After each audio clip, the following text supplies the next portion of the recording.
Hello everyone, I am Left, and today, welcome to a brand new series that I've been really thinking about doing for a while now. I really hope that this can take off. It's going to be Guess the Rank VOD reviews. If you don't know what a VOD is just an abbreviation for a replay of somebody's game. So in this series, you will send me your gameplay, and you will be sending it to this email here that I'm going to put on the screen, with the tagline or subject line, subscriber VOD review. And if I choose it, I will break it down and analyze it live, and then the viewers will try to guess your rank, which will be shown at the end of the video. Now, you might be thinking, well, they could just look you up on the API website. Well, you're gonna have to turn your in-game names off if you're gonna send me this. I won't use your gameplay if you don't turn the in-game names off. So, more detailed directions to submit and rules are going to be in the description.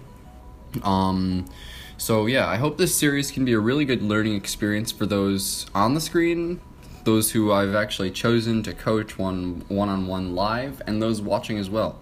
So without further ado, let's jump into episode 1. So for episode 1 here today, we have a Vox gameplay by Cats and Pizza, who forgot to turn the in-game names off again. It's okay though, I still love you. Everybody can suspend their disbelief and either pretend that the name isn't there or just not look this player up on vgpro.gg, because we're not going to reveal the rank until the end. It's supposed to be part of the gimmick of the video. So anyways, let's actually start the analysis and coaching. So first, before anything else, I want to give a preemptive build critique because I have watched the entire thing, and that is to start always with Book of Eulogies on Vox. It gives you a significant advantage in sustain over an enemy Vox or another weapon carry, and it can help to mitigate early pressure on you from the enemy support. It also builds into Poison Shiv, which is currently the meta first item to buy. The current meta Vox build goes like this: Poison Shiv, Tension Bow, Breaking Point, in that order. Poison Shiv gives you sustain, attack speed, and heal deny to the enemy team. Tension Bow gives you Pierce and Burst, which lets Vox trade against other earlier scaling weapon carries, and Breaking Point allows him to scale up to the late game.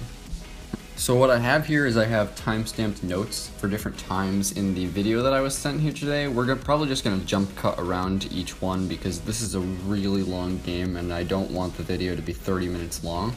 So we're just going to be jumping around to each note that I have. The video is still going to be good length, don't worry, but we're not going to be watching the entire gameplay today. So let's actually get into the comments and actually start the one-on-one coaching for this video. This here is actually a pretty good use of Pulse to damage the enemy Ringo and interrupt his farming. Using Resonance Bounces on Vox, it may not do the most damage when you're playing weapon power, but it is a good way to disrupt the enemy's farm, maybe push them back a little bit, and if they don't have a Book of Eulogies, it can damage them quite a bit over time and force them to be more careful when they're laning. So yeah, good use of Pulse, basically just all around damage to the enemy Ringo, use Resonance Bounces and stuff, so yeah, good job on that. I do want to say though that the stutter stepping rhythm is a little bit shaky for our player here, and that can kind of cause problems in teamfights and for farming. Overall, it might cause you to lose some teamfights sometimes and not be able to 1v1 people that you probably should be able to 1v1, but it's really not a gigantic problem as it's all dependent on practice and it's always going to get better over time, so it's something that you can always be practicing. Like, you don't have to be doing a special thing to practice your stutter stepping. You can always just load up a practice match and play Vox or Ringo, or you can always just play Vox or Ringo and Blitz. It's something that you can always be practicing, and it's something that you can really only get better at through practicing. So stutter stepping isn't so great from our player here, but it's not like a huge deal or anything. You can always be practicing stutter stepping. So right around now is when I think the support should be covering the turret to let our player back and shop, allowing the Vox to gain an item advantage over Ringo and push lane faster and more efficiently. But instead, the team just kind of runs around in limbo with less items than they should have, not really gaining or losing anything. You gotta always remember to back whenever you have a lot of gold or you need a lot of energy, and that can really make a difference between winning and losing a fight in the early game. And I mean, winning and losing fights in the early game makes differences for winning and losing fights in the late game. So the current meta build and the most efficient path for Vox right now is Poison Shiv into Tension Bow into Breaking Point, like I said before, but Vox just has so many different build paths that it doesn't really make a huge difference outside of like Vainglorious and Pinnacle of Awesome. So I'm not really gonna like critique the build. You don't really need to build like exactly how the pros do or exactly how your average Vainglorious carry does. It's whatever. So even if you do use Pulse, it's never a good idea to face check a bush when both of your teammates are back in base. Catherine and Ringo, if they didn't have the brain size of your average Saw main, you probably would have instantly died there. I guess this kind of speaks to our player needing to develop their map awareness a little bit more. So let's break this down a little bit more. So your Glaive and your Catherine are both in base. And then the enemies, you have no idea where they are. And you just kind of face check the bush. Like, when you don't have vision on any of the enemies and your teammates aren't near you, never go into a bush without vision. That is just asking to die. So, I mean, work on spatial awareness and kind of like map control a little bit, I guess. So, I'm gonna be straight here. Your Glaive utterly mutilated that gank opportunity. You guys probably should have just run instantly as soon as he completely screwed up that afterburn. Also, it's not really a great idea to dash towards a Rhyme. You typically want to be going away from Rhyme instead of toward him when you're a ranged carry. I think you could have taken a lot less damage in this fight by staying on the top side of the lane away from the Rhyme, preventing him from landing a 3-man Valkyrie like he did. One last thing here, you should never use Sonic Zoom just because you have Sonic Zoom. You should always be saving it for when you actually need to escape or chase something. So if you need to escape Rhyme's Valkyrie or just dodge one of his A skills, that's when you should be using Sonic Zoom, not just because you have it. One quick note I want to throw in that isn't really related to what's going on in the game.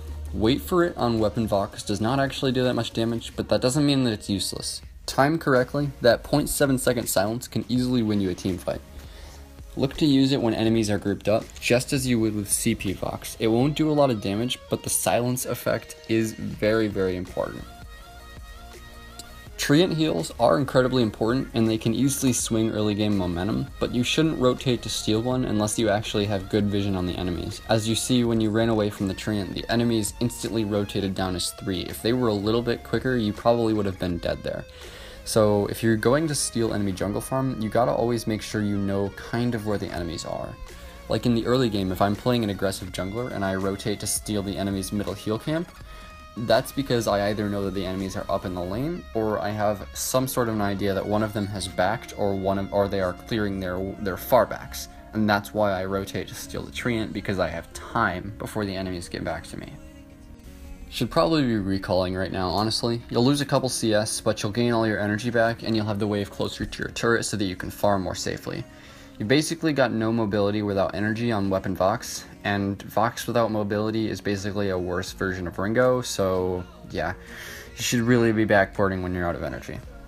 Never stand in Ringo's range if you don't have resonance on them, especially if he actually has Twirling Silver up. You won't be able to trade damage evenly with him unless you have resonance, so that you can use Sonic Zoom. Especially without energy, he's always going to beat you in a 1v1 unless it's very late game. Without energy, our player can't finish off kills or even trade damage effectively, so it just comes down to knowing your own hero's limits based on your energy and your items and the skills that you have up, and knowing how much damage the enemies can do based on what skills they are using and like the power arc of their character. Like Ringo is early to mid game, Vox is mid to late game. Therefore, you don't really want to stand in Ringo's range in the early to mid game. Yeah, if this Ringo was managing his energy correctly, you'd be so dead right now because he would have Hellfire Brew and you would die. But as I've watched the game already, you're gonna die anyways because you didn't backport and you didn't get your energy and you had no mobility, and then that means you couldn't trade with the Ringo. So yeah, always backport when you need energy. It doesn't matter if you miss some CS, just if your support's good, they'll cover the turret for you and you'll be fine. So here I want to give a tip for when outnumbered enemies are trying to contest an objective like the Gold Miner or Kraken. The correct response to prevent such a steal is to S3 aggress on them and either kill them or drive them away on such low health that they can't come back without dying. Ignore the Miner or the Kraken until the enemies are gone, at least in 3v1 or 3v2 situations. So this requires some level of team coordination, but as soon as Rhyme and Catherine appeared, everybody should have jumped onto Rhyme and just forced him and Catherine to run away from the gold mine, preferably on very low health, so that they couldn't come back to try to steal. But they did steal because you guys just kind of kept hitting the gold mine and left it up to chance whoever got the last hit. So next fight, actually I'm not going to pause this here because it's right afterwards. It would really help here to have energy. You could outduel Ringo if you did. If I scale it all the way back to where the gold mine was taken, you already had resonance on Rhyme and Catherine, but you double layered it with your ultimate, which wasted all of your energy at once. When you're playing Weapon Vox, you don't need to double and triple layer your resonance because it's a huge waste of energy. Not so much with Crystal Vox, but with Weapon Vox you always have to be careful about your energy management, because your energy is what gives you your mobility, and your mobility is what actually gives you any value in a fight. This is actually a pretty good fight overall for you mechanically. Nice movement, good reflex block. Nothing you did here was really wrong. I mean, it's mostly Glaive's fault here. He probably shouldn't have died, but oh well, he's a solo queue random, so, I mean, can I really fault him? Basically, this was I said it before, this was a good fight mechanically. It really wasn't a great fight team fight-wise because, I mean, Glaive died and you had to run away, but you had good mechanics here, good stutter stepping, the reflex block, decent positioning, away from Rhyme, not really staying clumped up together, so yeah. Good job on this fight, even though your team didn't come out victorious. Here I would rather start towards a third damage item like Tension Bow or Tyrant's Monocle. The value from one of those would much outweigh the value gained by having 2 or 3 boots like Halcyon Chargers. So Tension Bow gives you that burst and the pierce for armor pierce, and then which I would recommend because since you are double weapon comp in this game, the enemies are obviously going to have a lot of armor. So the pierce and the burst from Tension Bow would be really useful right here. Tension Bow is also a really cheap item, so you're probably well on your way to getting it right now. But you bought boots instead, and honestly, just get a third damage item before you get tier 3 boots. Like, please. Like, kind of a build mistake if I'm being honest with myself. You could have just gotten a lot more damage, but you bought boots. I honestly don't. I mean, I know they give you energy, but you should be managing your Vox energy a little bit better so that you don't need the crutch of having an energy battery or void battery anyways. But yeah, 3 damage items is better than 2 damage items and some. In a Vainglorious level team fight, a Vox in that position would have been dead faster than you could blink. Vox thrives on dancing around the edges of the battle with his mobility, not standing directly next to the enemy Rhyme. Instead of what you did here, here's what I would have done. Focus on the Ringo as soon as he was knocked out of position by the Glaive. Use your Sonic Zoom to position yourself near the Ringo so that Catherine and Glaive are around you and between you and the Rhyme. You would have gotten an easy kill on Ringo because he was low, and then you would have had really good positioning not to get hit by Rhyme's Valkyrie. So that's what I would have done in that fight, honestly. Positioning was really not so great, and I think if you had better positioning, you could have easily, aced them in this fight. Now is a really great time to infuse. If you're newer to Vainglory and don't really understand infusions, think of it like this. If the Kraken is up, you have 500 plus gold, and you aren't close to completing a big item, you should be infused. Also, as a support, just a quick tip, never buy a weapon infusion on a support, no matter which support you are. Always buy a crystal infusion as a support, because your abilities as a support are way more important than your basic attacks. Also, our player infuses like 10 seconds after this, so I guess I'm just an idiot. You have it right here, and Glaive and Catherine have gotten it wrong. You don't really want to engage the enemy on the first turret of a Kraken push when the turret isn't about to go down. On a Kraken push, always engage the enemy right as the turret goes down or right before the turret goes down. So, to put that into the perspective of a couple of heroes, like if you're playing Arden, you want to gauntlet right as the turret is about to go down, or if you're playing Samuel, you'll want to activate your Drifting Dark right as the turret's about to go down. Those are some abilities that straight up mean we're about to have a big team fight. So you always want to cast those abilities right as the turret is about to go down because that's the best time to fight the enemies.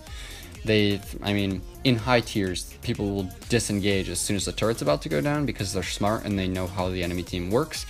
But in lower and mid tiers, people will keep attacking the Kraken because they're like, oh, we have the turret, safety of the turret, then the turret's gone, you can hard engage onto them and easily win a fight because they don't have a turret to protect them. So that's just some more advanced mechanics for if you're trying to lead your team into a Kraken push, is just always engage right as the turret's about to go down. You'll catch the enemies off guard, and it's just a great time to cast your abilities like Gauntlet and Blast Tremor and whatever engage you have. So this death could have been really easily avoided if you just didn't straight up ignore the Ringo. He's standing right there in your view, but you just kept kind of running towards him. I don't know. But your Catherine also burned your fountain really early to the turret diving from the glaive, so maybe it's not 100% the player's fault. If there was a fountain there, probably could have dove and killed the Rhyme, glaive could have afterburned the Ringo, and you probably could have gotten the kills and won the fight here, but the fountain was already gone, so I don't know, just please work on that decision making. Like, you can't run towards a Rhyme on low health. Rhyme on low health is, he's like chasing Cruel on low health. You can't chase Cruel on low health because he'll just use his barrier. And Rhyme, you can't chase him on low health if you're both on low health because he has that insane sustain. And if there's a Ringo right there, well, just don't run that way when you're that low. So yeah, that death probably could have been avoided, honestly. Your mechanics were actually really good in this fight, although we seem to have lost the enemy Catherine. Decision making, not so great though. Rule of thumb for fighting near the sentry would be this: never go for the kill unless you are above half health and the enemy's low, you have a teammate with you and the enemy's low. Any other situation is really not in your favor when it comes to the Crystal Sentry. Also, one more thing. Please stop sonic zooming towards Rhyme. It's very, very bad for your health. So a sustain build Rhyme on full health next to the Crystal Sentry is a very, very bad recipe for your team getting aced. It's little things like this that have to be noticed before it's too late. Like, you do notice it, but by the time you notice it, your team has already died. That it's little things like this that you notice that separate good from great players. But, I mean, if I'm being honest with myself, even if you had noticed it early, it just would have made you run away early, and your team just totally would have jumped right into Rhyme's open arms. So, I mean, if you are smart about your decision making and your team isn't, there's really nothing you can do about that. So, yeah. I guess it's kind of a lose-lose, but, I mean, one of the options, you can say that, hey, I was smart. Yeah. You did a really good job here delaying the Rhyme until your team came back to fight with you. So many players refuse to watch the death timers, even though they're literally on the screen now. If you want to die less and do better in your games, always watch the death timers. You should know how fast people run without having to see them, so you should always be able to guess when the enemies are coming back, so that you don't overstay in their jungle or overstay on a turret. So, I mean, it's just a little skill it's just a little mental skill that you gotta develop as you play Vainglory more. You should know how long it takes people to get from point A to point B, depending on what hero they are. It's just a general Vainglory skill that you need for any position. Think of Rhyme as a wall. When he's between you and your target, you can't move past him or you'll take a shitload of damage and or die. Dance around and let his short range give you free breaking point stacks, and then use your mobility and speed to aggress onto the other two heroes. Wait, why are we taking the sentry right now? The enemies are going to get a free 500 gold unless you group up and stick with the Kraken. If they fight you and beat you, at least you give the Kraken some space to work with before they kill it. But anyways, you gotta focus on the turrets when the Kraken is there. Like, I would understand if the Crystal Sentry had just come out of the base, but by taking the Crystal Sentry, you're just letting them get free hits on the Kraken. You had really great positioning in this fight, staying away from Rhyme, yet still attacking him, building breaking point stacks, and then you randomly swapped to Catherine and let your glaive die? And then to top it all off, you stopped attacking, losing all of your hard-earned breaking point stacks instantly? Like, I'm not gonna lie, this was a pretty poor example of attention span. I'm not trying to be mean here, but like, if you're killing the Rhyme and he's getting really low, and then the Catherine comes between you and him, ignore the Catherine. She's probably already used her stun, and then, I mean, you just gotta kill the Rhyme, and then your glaive will have a better chance of surviving. Just keep going for the Rhyme. You have to constantly be attacking to maintain your breaking point stacks, especially after the breaking point nerfs. So you stopped attacking, and then you just went from like 9 to 2 stacks, and this is like rest in peace weapon power damage. So, I don't know, like, you started off that fight so well, but then it just plummeted. So using Pulse and Sonic zooming towards Ringo would have killed him in this fight. Overall, you gotta be a lot more decisive in going for kills. Knowing exactly when your specific damage will cause the enemy's death is a skill that can only be practiced through time. It's kind of like the fight or flight instinct, but you always need to be choosing which one on the fly. First, you decide to fight. Then your mechanics do the work, or maybe they don't. If your mechanics do the work, then you decide again. Do I continue to aggress, or do I flee? Throughout each consecutive fight, tons of variables should swirl around you, like your health, on-hit effects that you'll have up, ability cooldowns, allied ultimates, enemy crowd control, reflex blocks. Knowing how to keep track of all that stuff on the fly allows you to convert on kills in messy fights and turns you into a better player in general. Final tip here, when the death timers are all 50 plus seconds and you ace them, just go for the win. You don't need the Kraken when they're all down for 50 seconds. So conclusion, this is where we're going to reveal the rank. This player is in tier 7, the hotness. However, I know from talking to this player that they are not actually a carry player and prefer support instead. There are a lot of things going right in this game, but also a lot going wrong. I'll start with being nice. Reflex blocks were pretty good, but I guess that's kind of to be expected from a support main. Ultimate usage was also great, with a lot of quality silences in important fights. Stutter stepping mechanics were meh at best, shaky at times, and okay at others. This is something that can be easily practiced though, so don't feel too bad about that. Teamfight positioning and general decision making are what I'm going to be a little bit mean about though. Too many teamfights occurred where you either stood next to the Rhyme or actively dashed toward him. Crystal Sentry diving is also never good for your health, and you can't aggress onto Ringo 1v1 without resonance, lifesteal, or a significant item lead.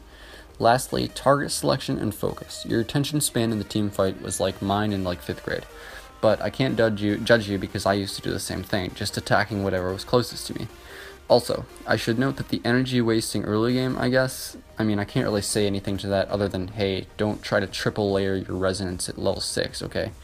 So, final notes, really great blocking and ultimate usage.